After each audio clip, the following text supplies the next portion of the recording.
$17,027 is hiding in 3 coins, and one of them could already be sitting in your pocket. One is worth $9,987, another can reach $5,560, and the third carries a surprising $2,080 value. But here's the catch. The tiny details that separate pocket change from thousands of dollars are incredibly easy to miss. And the first coin has one of those details, so let's see if you would spot it. A dime from 1967 can look almost completely ordinary, 10 cents, a worn Roosevelt portrait, and no mint mark anywhere on the coin. But one extraordinary example crossed an auction floor for $9,987.50. And that is where this story gets interesting. Because the missing mint mark is not the secret. In fact, every 1967 Roosevelt dime was supposed to have no mint mark. The real question is what happened to the tiny number of coins that came out of the mint, with characteristics collectors consider exceptional. The difference can be almost invisible at first glance. One 1967 dime might have spent decades in pockets, cash registers, and coin jars. Another, from the same year, can have remarkably sharp details, brilliant surfaces, and the kind of preservation that makes serious collectors stop and look twice. And then there is an even more fascinating possibility. Some 1967 dimes were produced as part of the special mint set program, and those pieces can have a dramatically different appearance from ordinary circulation strikes. So, before you dismiss that old dime, simply because it has no letter beneath Roosevelt, there is something you need to understand about the year 1967. America was in the middle of a major change in its coinage. For decades, Roosevelt dimes had been made from 90% silver. But rising silver prices and a shortage of circulating coins pushed the United States Mint toward a new copper-nickel-clad composition beginning in 1965. By 1967, the transition was still relatively recent. The country was dealing with coin shortages, and the mint was producing enormous quantities of dimes to keep commerce moving. More than 2.2 billion 1967 circulation strike dimes were produced. That sounds like the worst possible environment for rarity. And for most examples, it is. A normal circulated 1967 dime is generally just a dime. But collectors don't always search for rarity in the number stamped onto a coin. Sometimes they search for the tiny differences created by how that coin was made and how well it survived. That's where the first major clue appears. Look at the reverse. The torch in the center is surrounded by olive and oak branches. Across the torch are horizontal bands. On exceptionally sharp Roosevelt dimes, collectors examine those bands closely because a strong, uninterrupted strike can make a major difference in desirability. This is one of those details that an experienced collector may notice almost instantly. The second clue is the overall surface. A circulation coin normally carries evidence of its journey: small scratches, contact marks, dullness, or wear across Roosevelt's cheek and the highest points of the design. A truly exceptional piece can look completely different. The surfaces may remain remarkably clean. The lettering can appear crisp. Roosevelt's hair and facial details can retain impressive definition. And on a special mint set example, the finish can create a contrast between frosted design elements and reflective fields that makes the coin look almost unlike the ordinary dimes people remember from pocket change. This distinction is critical because 1967 has no mint mark to tell the story. During the 1965-1967 mint mark suspension, dimes struck at different facilities could appear without a mint mark. The absence of a letter is therefore completely normal. So if someone tells you that a 1967 dime is rare simply because it has no mint mark, be careful.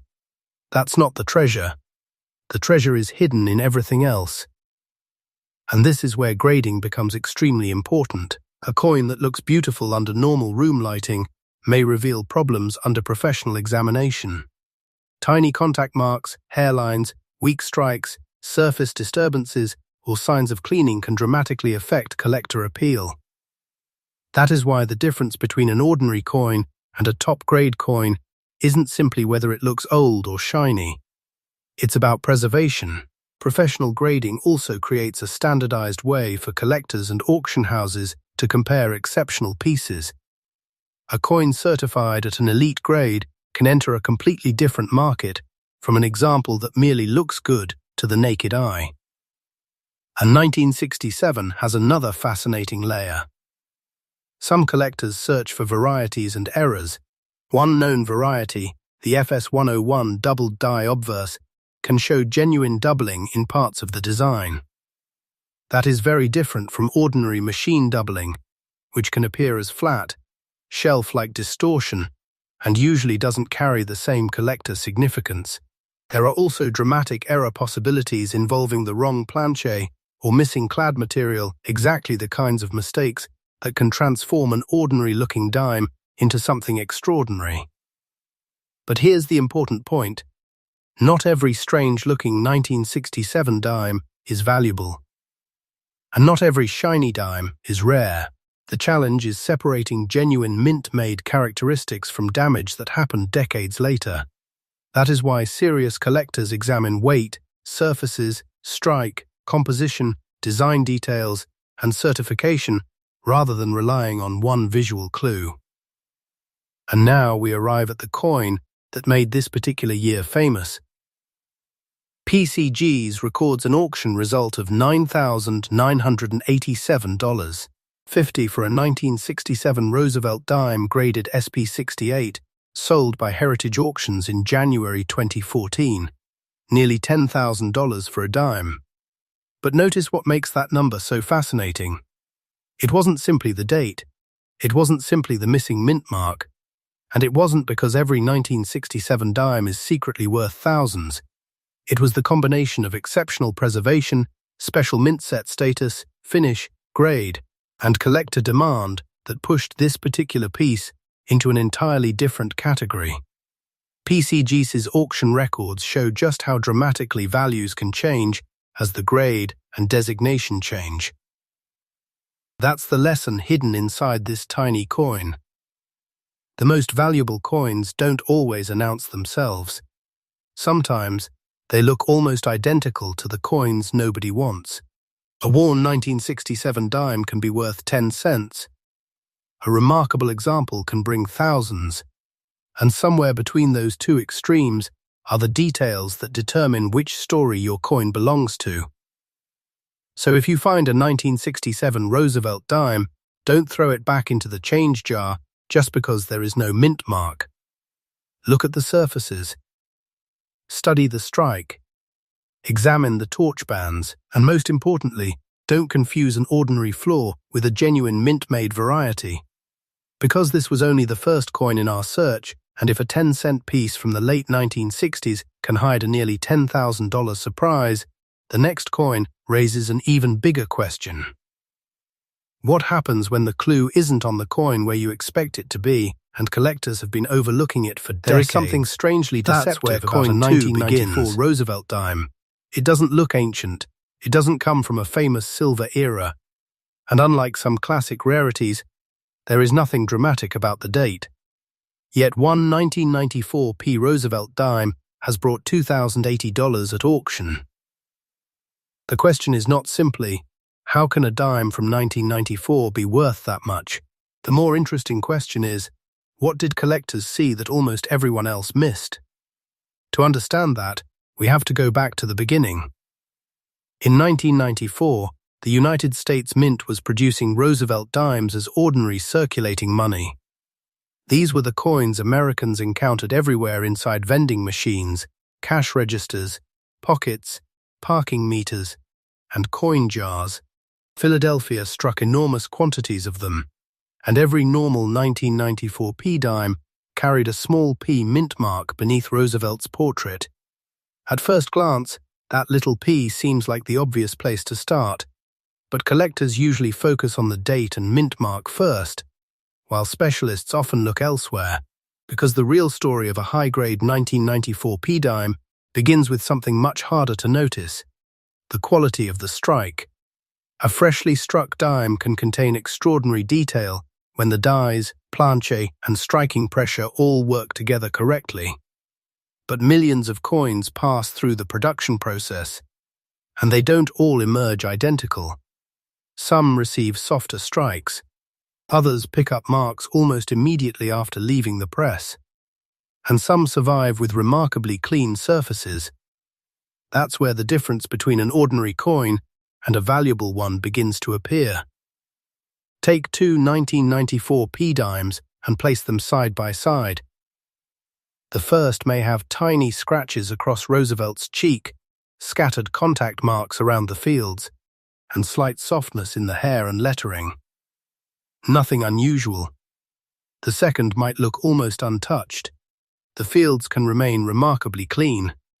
Roosevelt's facial features can be sharply defined. The lettering can appear crisp, and the reverse design can retain an impressive amount of detail. To the casual observer, both are the same 10-cent coin. To a collector searching for condition rarity, they are completely different opportunities. And this is where grade changes the conversation. Most people stop their examination when a coin looks shiny. Experienced collectors don't. They rotate it beneath light. They look for hairlines. They examine Roosevelt's cheek, neck, and jaw. They inspect the open fields for contact marks. Then, they turn the coin over and study the torch, the olive branch, the oak branch, and the lettering. Why? Because the highest grades demand more than simple brightness. A coin can be attractive and still have enough imperfections to prevent it from reaching an elite grade. That distinction is crucial. The 1994 P dime belongs to an era when copper-nickel-clad coinage had already become completely normal. Unlike the silver Roosevelt dimes of earlier decades, this dime does not contain the valuable silver composition that automatically attracts precious metal buyers. Its potential comes from something else: condition. And that creates a fascinating psychological effect in the coin market. Collectors aren't necessarily paying thousands because they need another dime. They're paying because they want the best surviving example. That changes the entire concept of scarcity. There can be millions of coins from the same date, yet very few may survive in an exceptional state of preservation. This is called condition rarity, and it can create a market where an ordinary coin remains nearly worthless, while an elite example becomes highly desirable. But there is another question. Why would collectors care about a 1994 coin when there are so many older Roosevelt dimes? Part of the answer is registry collecting. Modern coins can become intensely competitive when collectors attempt to assemble the finest certified examples available. A tiny difference in grade can determine whether a coin is merely nice or whether it has a place among the finest known pieces.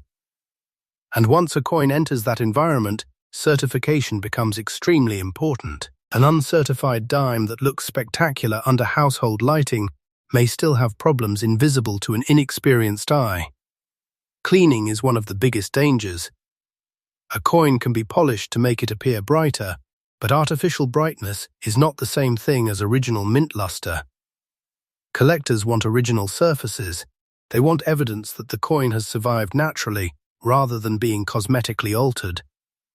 So, authentication and professional grading can become essential when serious money is involved. And this brings us to another detail that specialists watch closely: the mint mark itself. On a genuine 1994 P Roosevelt dime, the P identifies Philadelphia as the striking facility, but the presence of a P alone does not make the coin rare. That's an important distinction. If someone discovers a 1994 dime with a P mint mark and immediately assumes they've found a fortune, they're missing the real investigation. The question becomes, what else does the coin have? Could there be a genuine die variety? Could the strike be unusually sharp? Could the surfaces be exceptionally preserved? Could an error or unusual mint made characteristic separate it from millions of normal examples? Those are the questions that move a coin from casual curiosity into serious numismatics. And when examining possible errors, caution matters. Damage can mimic doubling. Machine doubling can be mistaken for a doubled die. Scratches can look like unusual design features. Post-mint alterations can create appearances that never existed when the coin left the mint. That's why experienced collectors don't rely on photographs alone when substantial value is involved. They investigate the evidence. Then comes the part that makes this dime truly interesting. A high-grade 1994 P. Roosevelt dime has demonstrated that the market can reward exceptional preservation even when the underlying coin is common. One example reached an auction price of approximately $2,080.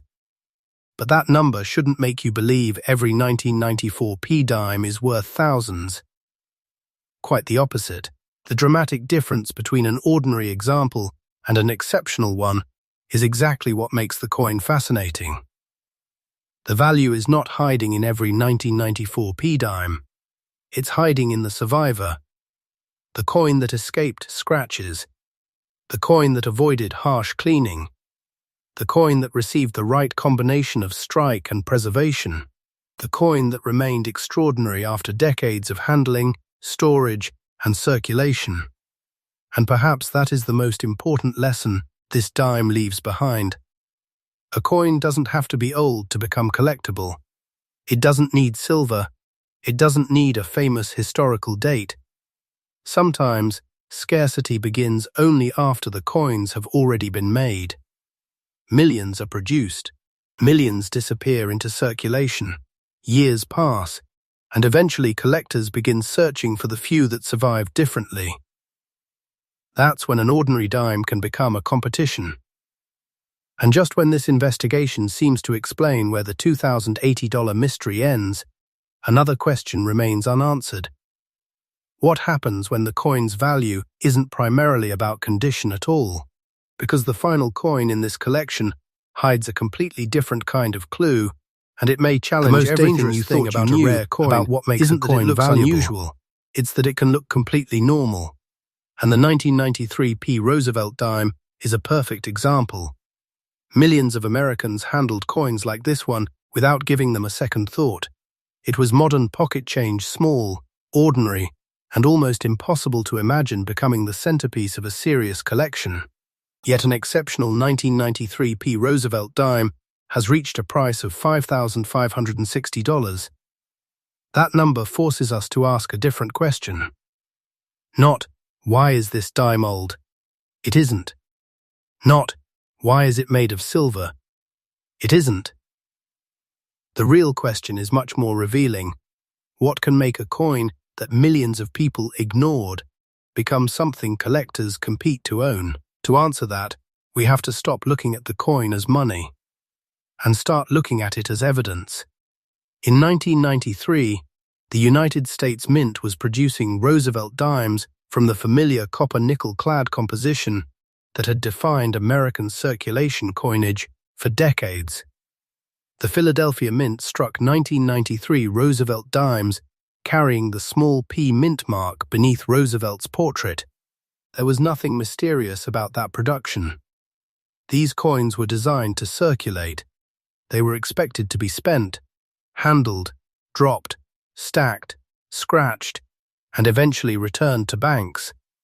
And that expectation is precisely what makes the exceptional survivors interesting. A coin designed to circulate rarely survives its first few years looking untouched. Every transaction creates another opportunity for damage. A coin rattling against keys, a handful of change thrown onto a counter, a stack of coins sliding against one another, a pocket filled with metal objects. Tiny events like these can leave marks that are almost invisible to an ordinary observer. But under professional examination, those marks tell a story, and collectors who specialize in modern coins know how to read it. On the surface, this appears straightforward. Roosevelt faces left, Liberty stretches across the upper edge. In God We Trust sits beneath the portrait. The date appears at the lower right. Turn it over, and the torch dominates the center, surrounded by the olive and oak branches, representing peace and strength. One dime identifies the denomination. United States of America frames the design, and underneath Roosevelt's portrait sits that small p. Nothing about it screams rarity. That's the point. Most examples tell one story. Exceptional examples tell another. Look closely at Roosevelt's cheek. On an ordinary circulated specimen, you may see contact marks, dullness, or wear almost immediately. On a truly elite coin, that area can remain remarkably clean. Now examine the fields. Those broad open surfaces are unforgiving. A single prominent mark can become obvious beneath magnification. Then, move toward the lettering. Are the edges crisp? Does the strike show strong definition? Does the coin retain its original mint luster? And when the light moves across the surface, does the appearance remain natural, or does it reveal signs of cleaning? These questions are far more important than simply asking whether the coin looks shiny. In fact, one of the biggest mistakes new collectors make is confusing brightness with quality. A cleaned coin can look brilliant. An original coin can look comparatively subdued. Professional collectors know the difference. And that distinction becomes especially important when a modern coin approaches the highest grades. At that level, the grading scale becomes brutally selective. A coin can look nearly perfect to the naked eye and still lose a grade because of a tiny contact mark, a weak area of strike, or an imperfection in the surface. That's where the psychology of modern coin collecting becomes fascinating. Why would anyone spend serious money on a 1993 dime when ordinary examples can still be found in circulation collections and dealer inventories? Because collectors aren't necessarily buying the date, they're buying the survivor. They're searching for an example that represents the absolute upper end of what the mint produced and what time failed to destroy. This is condition rarity, and it can transform the economics of a coin. Imagine a production run containing millions of nearly identical pieces. If even a small percentage begin life with exceptional surfaces, an even smaller percentage may survive without significant damage. Then add decades of handling, storage, transportation, and environmental exposure. The population of truly exceptional survivors becomes dramatically smaller. That shrinking population is where collector competition begins. And this is why certification matters. A professional grading service doesn't simply tell you that a coin looks nice.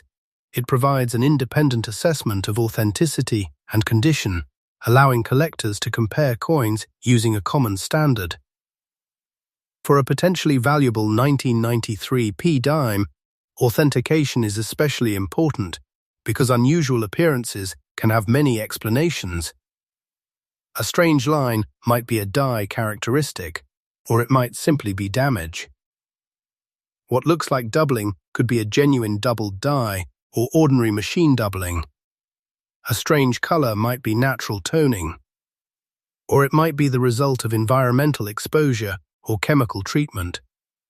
The closer the potential value gets to thousands of dollars, the less room there is for assumptions. Collectors want evidence. They want the coin examined under proper lighting and magnification. They want the surfaces checked. They want the grade verified. And they want confidence that what they're buying is exactly what they think it is. Then there is the issue of strike quality. The mint doesn't produce every coin with precisely the same visual strength. Die condition, striking pressure, plancher characteristics, and other production factors can influence the final appearance. An exceptionally sharp strike can reveal details that are less distinct on ordinary pieces. That doesn't automatically make a coin rare. But when exceptional strike quality combines with extraordinary preservation, the result can become far more desirable, and that's when collectors begin paying attention. Because the market isn't simply asking how many 1993 p dimes exist. It's asking something much narrower: how many exist that look like this? That is the question that can turn a common date into a condition rarity. And eventually, the market answered. An exceptional 1993p Roosevelt dime reached approximately $5,560, but the number itself isn't the most important part of the story. The important part is understanding what that number represents. It doesn't mean every 1993p dime is worth thousands. It doesn't mean the p mint mark is some secret jackpot. And it certainly doesn't mean that every shiny example should be sent to an auction house. It represents something much more interesting: the market's willingness to pay a premium for exceptional survival. Think back to the three coins in this documentary. The 1967 Roosevelt dime took us into a different era of American coinage, when the country was dealing with coin shortages and moving away from traditional silver composition. The 1994p dime showed how a modern coin can become valuable when extraordinary preservation separates it from millions of ordinary survivors. And now the 1993p dime brings the lesson into sharper focus. The date alone doesn't tell you the story. The mint mark doesn't tell you the story. Even the denomination doesn't tell you the story. The details do. A tiny difference in strike, a surface that escaped damage, a genuine mint made characteristic, original preservation, a grade that places one survivor above countless others, and sometimes an obscure feature that most people would never think to examine. That's what makes coin collecting so addictive. The first glance tells you what the coin is. The second glance begins to tell you what it might be. And the third glance under the right light, with the right knowledge, can completely change the story. So the next time a Roosevelt dime lands in your hand, don't immediately ask how old it is. Ask a better question. What happened to this particular coin? Was it carried through thousands of transactions? Was it protected almost from the moment it left the mint? Did an unusual production event give it a characteristic shared by very few others? Or did it simply survive better than almost everything around it? Because somewhere among the billions of ordinary coins Americans have handled, there are survivors whose stories are still waiting to be recognized. And that's the real secret behind these three dimes. A coin's value isn't always visible in its face. Sometimes the fortune is hiding in the detail everyone else ignored.